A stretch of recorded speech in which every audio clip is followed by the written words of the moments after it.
Hey there, welcome to the Snakebird podcast. My name's Josh. And I'm Steve. Together we invite you to join us as we explore the mysteries of Scripture, the realm of God, and freedom through Christ. So spread out your wings and slither in place, because this is Snakebird. Snakebird. Hey, welcome Snakebirds to another episode of the cast. Just like we promised, we're back with part 2 of our Snakebird profile with our character named Jehu. On part J2. J2. That's right. So we're going to join the episode already in progress. Enjoy.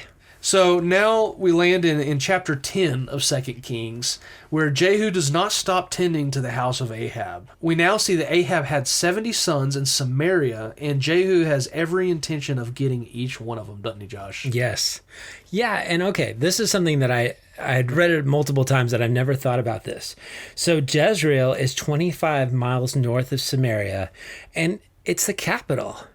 And he's thinking, okay, I know that I'm the commander and I'm like Maximus and sometimes I have the loyalty of the people. But when you think about it, if I have to go to the capital and lay siege to it, they can defend it. They have walls, they have armies. And in a way, the way that he writes these letters, it's very strategic and it's very smart because he's kind of coming at it from a place of going, I'm going to use some mental warfare. Yeah. I even found a Hitler quote in terms of what he's doing, because Hitler said this: mental confusion, contradiction of feeling, indecisiveness, panic. These are our weapons that we use. Oh, wow. And so in writing this letter, it's really interesting because as he's saying this to the leaders in Samaria, what he first mentions is find your best option for king out of Ahab's sons, put him in power, and let's do this thing, because he's kind of hinting at trial by combat, like one-on-one, mano a mano. Whoever wins between me and him gets the kingdom. And I don't think I mentioned it earlier, but Jehu's writing letters to these 70 sons in Samaria. That's what Josh is talking about. He's sending letters to the leaders of these areas because he's trying to unite these people against Ahab's descendants. Yeah, he's being smart about it. Yeah, and they panic. Yeah. He sends it to the elders, officials, and guardians throughout Samaria. And the letters say, starting in verse 2, "And now, when this letter comes to you, since your master's sons are with you, as well as the chariots and horses and fortified city and the weapons, select the best and most capable of your master's sons, seat him on his father's throne, and fight for your master's house." Mm-hmm. He's telling them, this is like that moment where someone drops their sword in a duel, and they have the moment to stick him in the heart, but they say, no, pick up your sword. Mm-hmm. You know, that's what he's doing here. Yeah. He's telling them, y'all prepare because I'm coming and we're going to fight. Mm-hmm. But he's doing it in an intimidating way to where they're like, no, if you got Joram and Ahaziah, we don't stand a chance. We know what's happening here. Yeah. We're with you, all right? We're done, all right? He already had 2 kings standing in his way, and he mowed through them. Yeah, and he comes at them with this confidence, such a confidence that they're like, no, well, we're good. You win. Yeah. What do we need to do? Yeah, and they send a reply back to him saying that they surrender everything, and they're willing to do that. So he sends another letter saying, if you're on my side and will listen to my voice, take the heads of the men, your master's sons, and come to me at Jezreel about this time tomorrow. Mm-hmm. He's like, all right, if that's your choice, good. Take their heads and come over here. Mm-hmm. Which is, man, another metal scene. That's what this is metal, man. It really is. And there's no hesitation from the non-related leaders in these cities that housed Ahab's remaining household. They slaughtered, cut the heads off of the previous king's sons, and they were sent to Jezreel, where they were put in heaps at the entrance of the gates. Yeah. They arrived in baskets, and the next thing you know, Jehu's like, put them outside the gates and let people see, because this was kind of an Assyrian custom, showing your dominance and trying to quell any opportunity for rebellion, going, this is what happens to anybody that comes against us. Has a very Ninevite feel. It does. Doesn't it? Yeah. Back to the fish lepers. That's right. Because that's what they did too. So that's to your point. Yeah. Yeah, and the following morning, Jehu stood out in front of all the people with the heads out there at the entrance and everything, and the people are probably wanting to know what in the world's gonna happen from this point forward. And Jehu tells them that he recognizes the innocence of the inhabitants of these cities and that he was only after the household of Ahab as it was a part of prophecy. And from this point, Jehu proceeds to eliminate the great men, acquaintances, and the priests who were directly under Ahab, basically the leaders who were still going to be a cancer left over from the previous corrupt house of Ahab. That's the way I read it. Yeah. Yeah. He says, I'm really just carrying out what God wanted me to do. One commentator, like Warren Wiersbe, said, this is doublespeak. He's saying, like, of course I went after my master, but who killed all these 70 people? Yeah. He did say it in a very much so like that. Yeah. In a way And like he's that. like, but they just ended up in our laps and just dead. What a strange thing that has happened. Yeah. But I mean, all of a sudden he goes again to cleaning up, and he goes after every single person, all who remained of the house of Ahab in Jezreel, all of his great men and his close acquaintances and his priests. He left none of them remaining.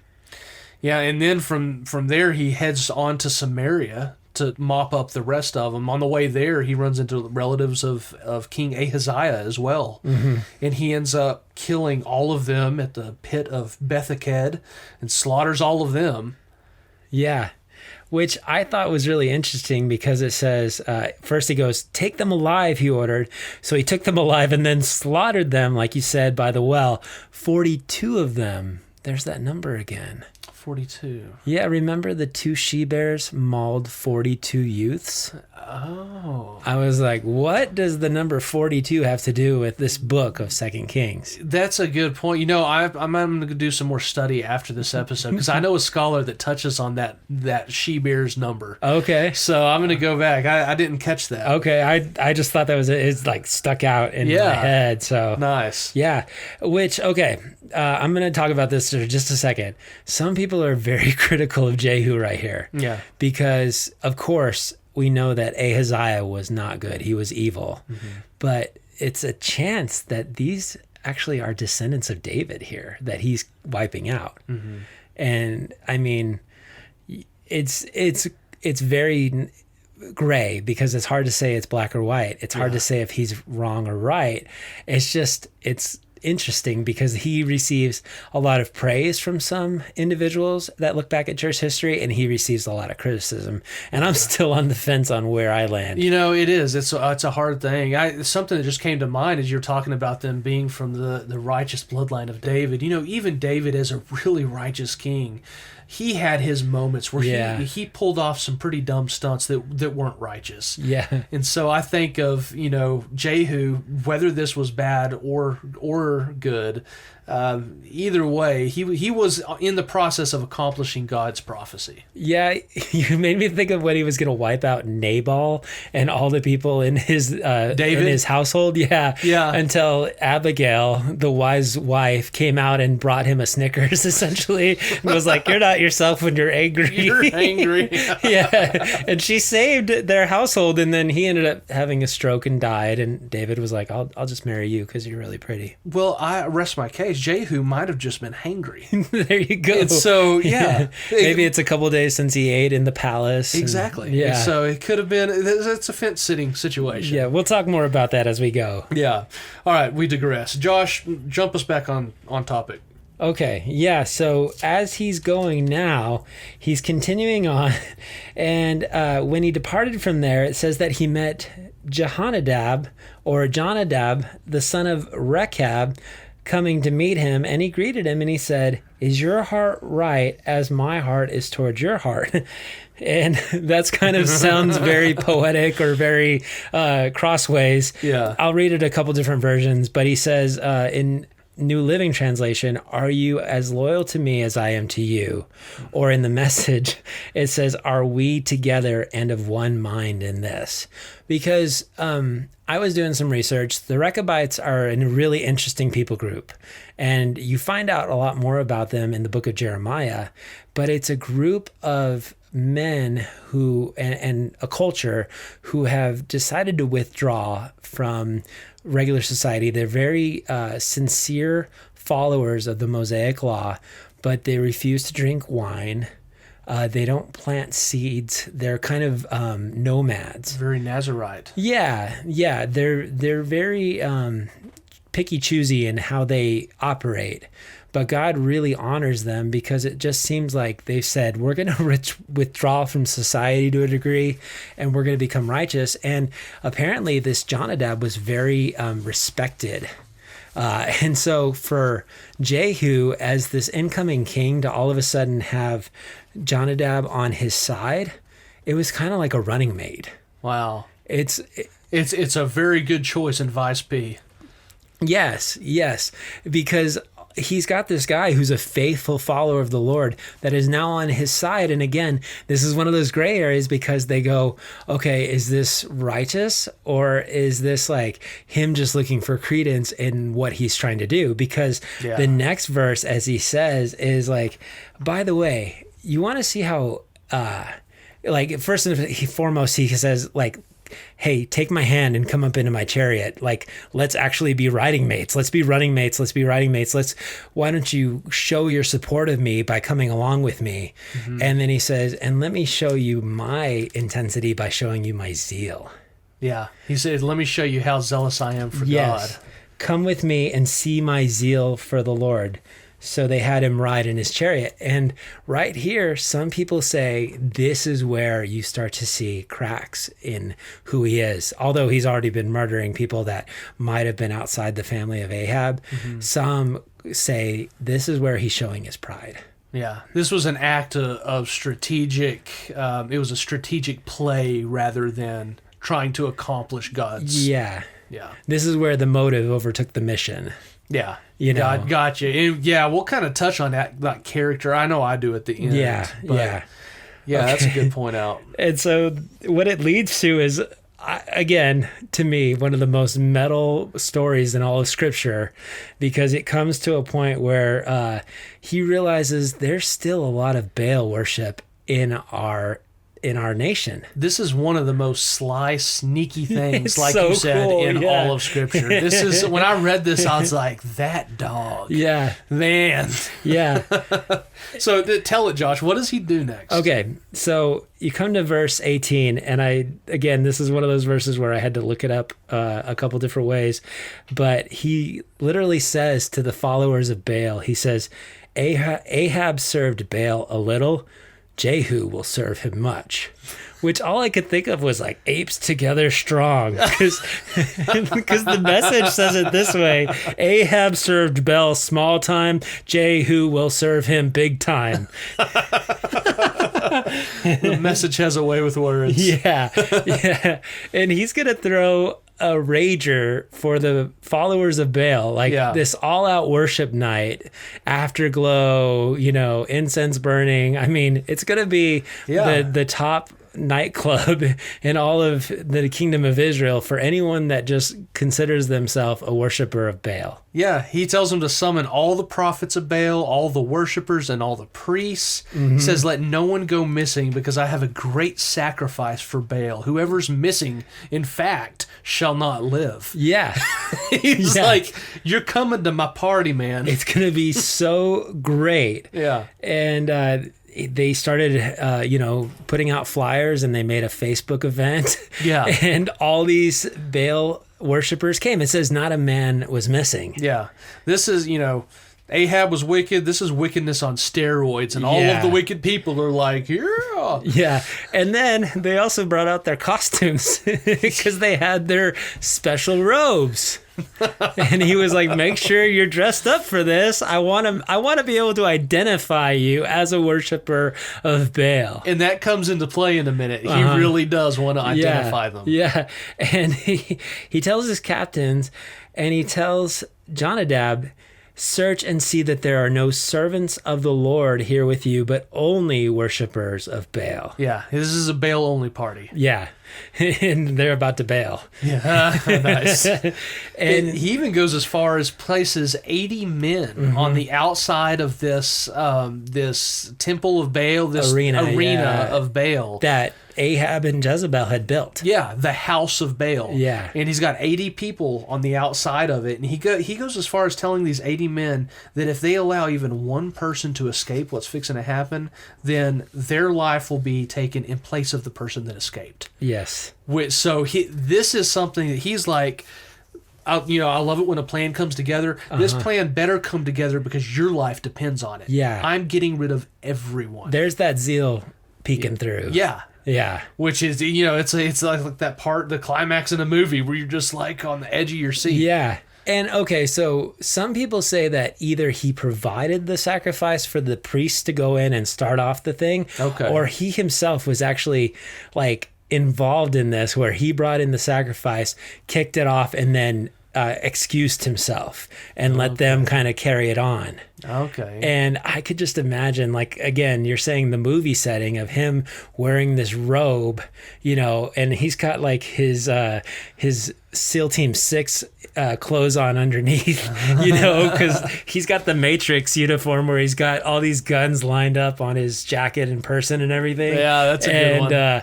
And so he goes in there and he starts off and he's like, we're going to kick off this worship of Baal. And it's just like some kind of like awesome rock concert for them. And the next thing you know, it just changes tone. Yeah. Right there. Send them in and they start popping every single one of them with the edge of the sword. Yeah. Killing them all. I imagine that since it was a church service to them, probably a lot of them didn't come armed. They probably came just ready to party. Yeah. Yeah, no kidding. They were not expecting it at all. No. And he has them all slaughtered, every single person in there. Not one was left. They take out all the decor of Baal, all the memorabilia, and everything a part of that shrine. And they brought it out and burned it. And then they set the ashes of what was once that shrine to Baal into a giant communal latrine, also known as a toilet, basically. A public toilet. Giant public toilet. The ashes of what was left so they could pee on it. Just, yeah. I don't mean to be crude, but that's what happened. That's what he turned it into. Yeah. From henceforth. That's how much disrespect he was throwing on this idolatry. This site of Baal worship will now be used for public toilets. Yeah. It's an insane scene. Isn't that so crazy? It's nuts. It's a wild scene. That's why I love this story, man. I know it's just wild. I mean, and it says, thus Jehu destroyed Baal from Israel. Mm-hmm. I mean, you talk about somebody wanting to do something. He did something. Yeah. And what we get into next is real sad. But I just, for a moment, resting on that and like the guts that it took to pull this off and the secrecy that he had to like hold with all of his ranks and his men and just again the passion to follow through with it. Yeah, it's an intense story. And at the end of this story we see that Jehu did an unparalleled job of eradicating the worship of Baal. But we see that there remains in the very last twist of this story something extremely sad. And for whatever reason, Jehu did not eradicate some ideology and some physical remains of golden calves at Bethel and Dan. Mm-hmm. He, for whatever reason, made an allowance for just a little. Yeah. He was so zealous in eradicating idolatry, and he went to such lengths to accomplish that. But at the end, he seemed to harbor just a little bit of idolatry, almost like that last piece of sin in his mind was exempt because of how much of the others he abolished. I don't know, but I only wonder because you got to wonder why'd he do that? It makes you wonder because I know why Jeroboam set up those golden calves. Mm-hmm. It was because he didn't want the people to go south to Judah to worship in Solomon's temple where the presence of God was supposed to be. And then for them to be like, we should be one nation again and rip the kingdom away from him. Yeah. And I don't know if maybe Jehu had this fear in the back of his heart going, I have to leave these golden calves up because I don't want that same thing to happen. I don't know. Yeah. It's something that, and even we see God commends Jehu for his unwavering obedience in getting rid of Baal worship. But, Jehu accomplished the whole thing with an underlying motive, it seems, that we see at the end of the story. It was driven by an unrighteous heart. At least it turned that way at some point in the story. Yeah. Whether it started off really well or if that underlying motive was always there, I don't know. Yeah. But we see that with some of these kings, like Saul. We saw that. Yeah. And it's wild because for Jehu, there's a reward and also a punishment. Yeah. Because God comes in and says, because you've done well in doing what is right in my sight and have done to the house of Ahab all that was in my heart, your sons shall sit on the throne of Israel to the 4th generation. But then it says, but Jehu took no heed or was not careful to walk in the law of the Lord God of Israel with all his heart, for he did not depart from the sins of Jeroboam, who had made Israel sin. Yeah. And so it does seem like it was towards the end, there was a turning of the heart, perhaps. Yeah. And, God began to dismantle, we see, Israel from that point forward until Jesus came. After this point of Jehu, after this, it was just a very sad deal, because like you said at the beginning of the episode, this was a small window of light in a very dark, idolatrous span of Israel's existence. And this was like one of those turning points where it could have gotten better, but from Jehu forward, it gets dismantled until Jesus. Yeah. And all of a sudden it takes out everybody east of the Jordan. Yeah. Which you think about Gad and Reuben. Systematically. Yeah. And the Gadareans are the ones who had the pigs in Jesus' day, which, I mean, for a Jewish person to be around a pig should have been a huge red flag. And not good. And this was that beginning of that downfall. Yeah, it's quite an amazing story, and the twists don't stop even at the very end. It's pretty wild. Yeah. And as far as the story goes, Josh, I don't really have much more other than takeaway points. Is there anything you're wanting to add? So one other place that Jehu is mentioned is in Hosea chapter 1, verse 4, which you realize that Hosea had to marry a prostitute, and then he had some children with her. And one of the children, this is what it says. It says, call this boy Jezreel, because I will soon punish the house of Jehu for the massacre at Jezreel, and I will put an end to the kingdom of Israel. In that day I will break Israel's bow in the valley of Jezreel. And so some have asked, and we'll kind of discuss this, I'm sure, did Jehu go too far in his carrying out of God's edict against the house of Ahab? And so just in doing a search, I found 2 completely differing views, and so I wanted to present each of them real quick. The first one said, yes, he did, because he wiped out all who remained in the house of Ahab in Jezreel, all of these great men and his close acquaintances and his priests, until he left none remaining.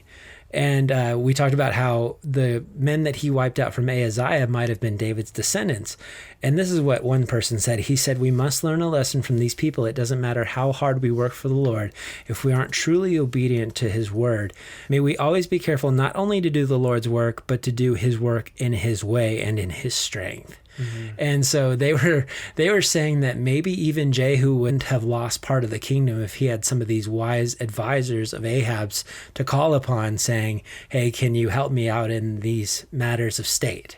Yeah. Which, I mean, I don't know if you want to pull from the cabinet of the previous corrupt administration. Yeah. Yeah, because, I mean, I respect the person who answered this, but I was like, that sounds a little shady to me. Yeah. Because I lean more towards he didn't go too far when you talk about eradicating sin. Because when you say, from the standpoint of no, he didn't go too far, somebody said this, as the verse seems to indicate, Jehu's family, which was northern Israel's last multi-king dynasty, is going to be punished because of the bloodshed at Jezreel. The only possible reference seems to be where at Jezreel, Jehu kills Joram, Ahaziah, Jezebel, and Ahab's descendants. However, this seems to be problematic when we compare that to 2 Kings 10:30, where God says, because you have done well in executing what is right in my eyes, and have done to the house of Ahab according to all that was in my heart. So it seems like the Lord is pleased with Jehu's actions in killing the idolatrous kings of Israel and wiping out Baalism from the land. So why does Hosea 1:4 seem to indicate that Jehu's family will be punished for the bloodshed of Israel? Well, the above translations come from the NASB. Other translations are giving the same idea. For example, the NIV translates the phrase, "I will soon punish the dynasty of Jehu on the account of the bloodshed of the valley of Jezreel." However, in Hebrew, it says, "I will visit the blood of Jezreel upon the house of Jehu." This leads to an interpretive issue of what does the blood of Jezreel refer to? Does it refer to Jehu's wrongful action? Or is it more likely, in this person's opinion, does the blood of Jezreel refer to the outcome of the slaughter at Jezreel? Yeah. In other words, what Jehu justly accomplished at Jezreel will now be done to his family because of their own iniquity. Yeah. And so I just, did he go too far? I don't think so in terms of him eradicating sin. I think where his downfall is his zeal and his refusal to turn wholeheartedly, to follow with his whole heart. Yeah. But, I can honestly see it both ways because it wasn't exactly worded that way either. Yeah. So as far as the heart goes, so I can kind of see it both ways. I'm a little bit, on the fence on that, just because, the Bible doesn't always give us everything that was done. Yeah. It could have been a multifaceted thing where it was a combination of that was a point where his heart started to turn and he did some things that he wasn't supposed to. Yeah. Yeah, I agree wholeheartedly, because it's one of those things where we might not know until we get to heaven. Yeah. We just kind of extrapolate our own opinion and go, okay, well, and we wrestle with it. Yeah, that's true. And, I say that I'm on the fence. One of my takeaway points really kind of makes me look like I'm on one side of the fence in more a judgmental way towards... Sinner. towards... Well, he was. No, I was talking about you. I know. Just joking. I know. Which is because that leads us right to our application, right? It does for me, and I'll just go ahead and jump into that. My takeaway point, I have two of them. The first one's a little longer, but it's allowing sin to remain in our hearts. And I never want to come across to anyone like we as Christians have to be perfect. There's so many sins that we constantly battle, and we fall short every single day in some form or fashion. But I also don't want to use that reality as a crutch. While we will always have sinful struggles on this side of heaven, there's also something called a sin unto death, found in 1 John 5:16. And I'm not going to unravel or attempt to unravel the debates around that verse, but I do know that there's a condition described throughout the New Testament that points to an unrepentant heart. A heart that has a form of godliness but does not partake in the power of eternal life. And this is a condition that we as Christians must be aware of, because if we start down that path, there can be a point of no return. And it starts with protecting secret sin that we knowingly refuse to let go of. The condition is described systematically in James 1:14 through 15. But each one is tempted when he is carried away and enticed by his own lust. When lust has conceived, it gives birth to sin. And sin, when it has run its course, brings forth death. So we see that the root of sin that leads to death is lust, and that Greek word for that is epithumia, which translates desire, passionate longing, eagerness for, not necessarily sexual like many would think in the English language. But this is the same word used in 2 Peter 1:4. He has granted to us his precious and magnificent promises, so that by them you may become partakers of the divine nature, having escaped the corruption that is in the world on account of lust. And that lust is a harbored desire of sin that we know is there, and we refuse to let go of it. If we nurture the secret lust, then it'll eventually take to its form of sin, and then it'll grow like a rebellious and undisciplined child to the point of death. So, listener, my takeaway is simple. Make sure your heart is right. You might have 100 instances in a day where you sin, but make sure it's not the type of sin that you've made exceptions for, like Jehu might have done with those golden calves. And one way you can pinpoint these sins is observe the discomfort you feel when you commit them.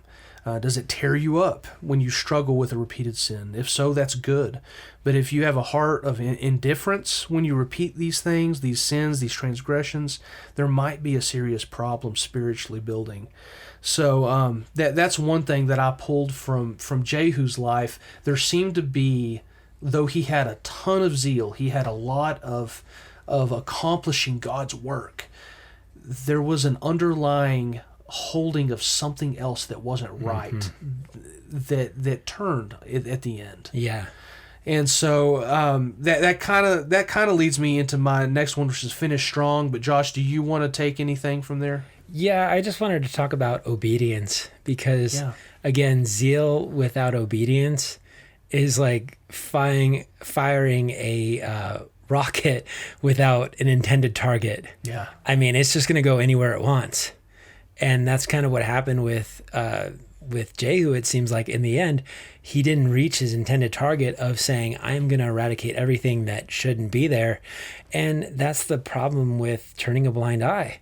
Because as much as we want to be looking at ourselves and really practicing self-confrontation, a lot of times we have to do that spiritual inventory and ask, what am I turning a blind eye towards? That's a good point. Because, I mean, there's even things that we might not even consider sin until God reveals them to us, and then we have to deal with them. Mm-hmm. Like one of them, you talk about the American sins where it's like, is gluttony an issue or greed? Yeah.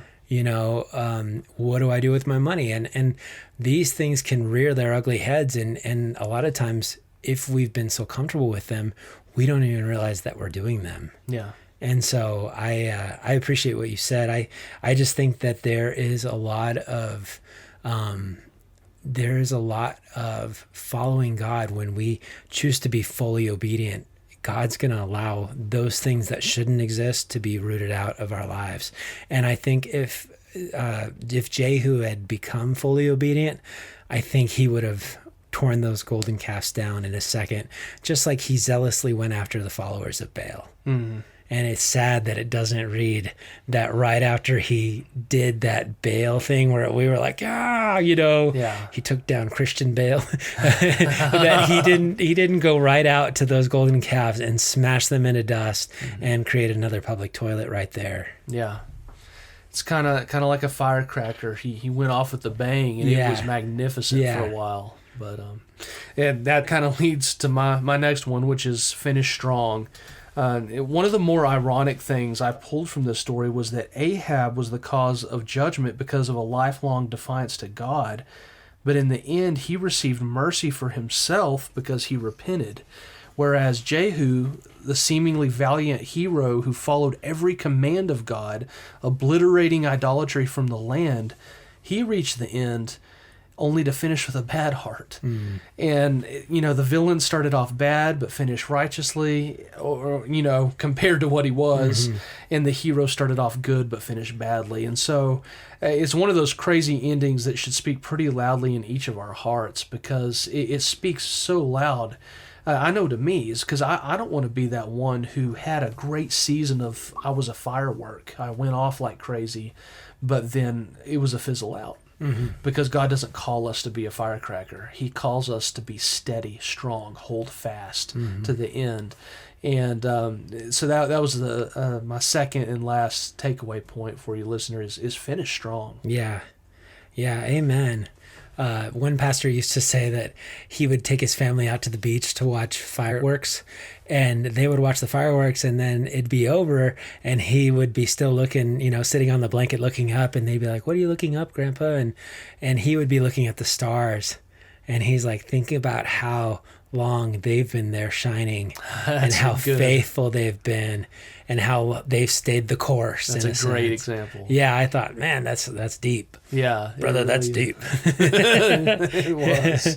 So I just have a couple application things. One of them, and we alluded to this earlier, so I got to come back and pay off that story, is that Jehu, like I said, he might have already been anointed as king before this young mad lad came and said, "Hey, can we talk?" This is interesting. Because way back in the day, Elijah, while he was still in his heyday, he had that huge showdown with the prophets of Baal, and he ended up, saying, add water, and then God came down and consumed that sacrifice. Well, right there, he got freaked out because Jezebel wanted to kill him, and he ran away. And God said, hey, come to this cave. And as he's at this cave, all of a sudden there's a fire and there's an earthquake, and he's like, did you hear me in the fire? And he's like, no. And did you hear me in the earthquake? No. And all of a sudden he heard him in the still small voice, and God was like, that's how I speak sometimes. And right then God decides, hey, you're going to anoint your successor, Elisha. But at that moment, he also says, go and anoint Hazael as the next king of Syria, but also anoint Jehu as the next king of Israel. And so this was like years and years before this. Wow. And it doesn't say that Elijah didn't do that, but it also doesn't say that he did. And I have to believe Elisha was pretty obedient to God's direction. So there is a chance that he went and anointed Jehu, and then Jehu just had to wait for this calling to be fulfilled. Yeah. And applicationally, if that is the case, there are times where we have to be willing to wait for God's instruction and God's direction of our calling. You think of Moses as a great example of wanting to deliver the children of Israel, and he decides to take it in his hands because he sees an Egyptian beating an Israelite, and he goes and he confronts the Egyptian and he kills him. And I heard somebody say this, great plan, poor execution, because he literally executed the Egyptian. And he comes back the next day and he sees two Israelites fighting, and he says, hey, don't do that. And they're like, what, are you going to kill me and hide me too? And he's like, oh, he gets all freaked out and he flees. It's not for 40 years until he comes back into action. Yeah. And so we don't know what happened, but what we want to do is say, are we willing to wait until we have clarity for our calling? And I know that's kind of off the beaten path in terms of application, but I thought it really stood out to me because there are people who say, I believe God has called me to do this. Yeah. And the question is are you willing to wait until he says go? Yeah. And are you willing to go when he says go? Because we never want to outrun God, and we don't want to get ahead of him, but we definitely don't ever want to fall so far behind that he's just moving on without us. Well, that's another fascinating twist in the story, because if that's true, and I think it is, because, that'd make perfect sense. God told Elijah to do it, and I think he probably did it. That would mean that Jehu had a lot of years thinking about that. Mm-hmm. I don't know, how long would it have been? I think it would have been probably 10 to 20 years. If that's true, then he would have had that time to think about when this was coming. Mm-hmm. So that's another thing to think about in this story. I didn't put the timeline together that quick, but I know Elijah gets carried away, and then Elisha becomes the prophet, and there's there's some time frame. It's got to be at least before Ahaziah, the brother of Joram, takes. We could be safe in saying years. Yes. So it's definitely years he would have had to think about it. Yeah, to sit there and, okay, that was weird. Kind of like David knew he was going to be king before Saul, and he stayed the course and was a servant and was a music player in the court. And the whole time he knew he was the rightful king, but he wasn't yet. A ruddy 17-year-old, 16 or 17-year-old anointed, and then not king for a long time. Yeah, that's another thing to think about in this story. That's a good thing to point out. Or Joseph. Oh, yeah. Joseph. By dream. And then next thing you know, he's in Potiphar's palace, and then he's in jail, and all this time waiting for God to do what he said he was going to do through dream. Yeah, that's some good application. Are you willing to wait? Yeah. Another thing that I saw is talking about the world wanting compromise, and I pulled this from both mother and son coming to Jehu and saying, "Is it peace, Jehu?" And again, his response to them, what peace can we have together as long as your harlotries and your witchcraft are so evident as so much? Yeah. And that's what we have to say to the world. because I know that there's differences of opinion on whether Jehu did the right thing, but this man, in a way, he's my hero, at least the early part of him. The part of me that loves movies like Rambo loves Jehu, because this dude throws down. And when it comes to compromise with the world, Jehu, at least, again, the early version of him that we meet, he isn't giving an inch. No. And I feel like that's the way I want to live my life in response to a world that says, hey, we can coexist. Yeah. Is it peace? Can we just say that that you can live in this world and not stand for Christianity, or you can watch us just completely profane God and be okay with it? Can't we mesh this all together? And the answer is no, we can't. No. Exactly. Can't we all just get along? Well, yeah, we're going to love you, but we're going to love you into the kingdom. We're going to make sure that we love the sinner, but not the sin. And that's real talk. That's where we're seeing so much conflict these days, is it's not enough to love them. You've got to accept what they do for your own. Well, and even okay, so we're talking about living as Christians in the world. That's also living just as a Christian within yourself. Yeah. There is no room for compromise. That's true. Because the moment that you compromise, all of a sudden, you're like Jehu, who the next thing you know starts off so strong, and look at the way his story ends. Yeah. Because that's what we talk about. Compromise is like adding that little bit of poison to your food. Yep. And it's like, this shouldn't hurt, but you add arsenic to your orange juice, you're dead. Yeah. So. And like I mentioned earlier, we don't want to come across as saying that there's no, you can't have any compromise, therefore you can't have any sin in your life. You should strive to not have any sin in your life, but obviously that's going to be there. But it's blatant compromise. Yeah, constant heart of trying not to. Exactly. In God's strength, and I just I've run into people before that hear that and they're like, I'm done. Oh yeah.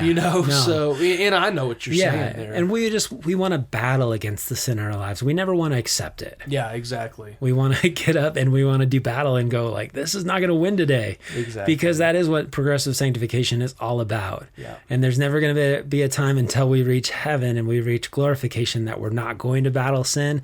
But maybe today is like that step where you're like, I'm not going to struggle with this specific sin anymore. Yeah.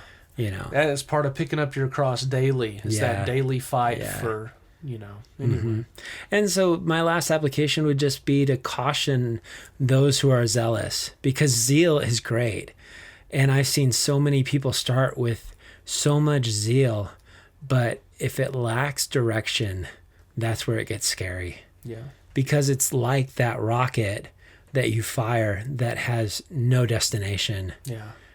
Or a bullet. It's like putting a mortar just on the ground with no tube. Yes. Just let it go. Yeah. Yeah. So zeal with direction is important. It's like the faith and works discussion, because without zeal, then you just have a purpose, but you're like, I'm not motivated to do anything. Yeah. But then if you have only zeal and no purpose, then you're going to be trying to work your way to heaven in a sense. And you're going to be very chaotic. Yeah. And you're going to wear yourself out. So there's a partnership in that. And I think, again, that was a place where Jehu was lacking. Yeah. So good application. Yeah. Amen. What a character, huh? Yeah, he really was. I hope y'all enjoyed it as much as we did. I've read through it, in the 1 year Bible and everything, but getting to study in depth his story really threw me for a loop. It's such a crazy story. Yeah, and again, I think I mentioned this. There were things that I pulled out of this one that I had never seen before, like Naboth getting his sons killed as well, or Jehu being so strategic in his handling of the capital of Samaria, going, why don't you guys set up your king and then I'll come and fight him in a hand-to-hand combat, or just the way he was using mental warfare. Yeah. I've never seen that, never thought of it before. Yeah, it's just a wild story. Yeah. So that's the life of Jehu. We hope you enjoyed it. We're just gonna take on a Snakebird profile every so often, and if you want to hear anybody profiled, please send us a message. We would love to hear from you on what Bible character you might want us to talk about.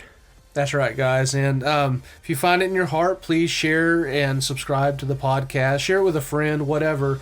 If it's helping you, chances are it'll help them. And this is a community. We're trying to spread the gospel and look at things perhaps that not everybody looks at. Yes, and if you want to leave a review, that really helps us to spread the show.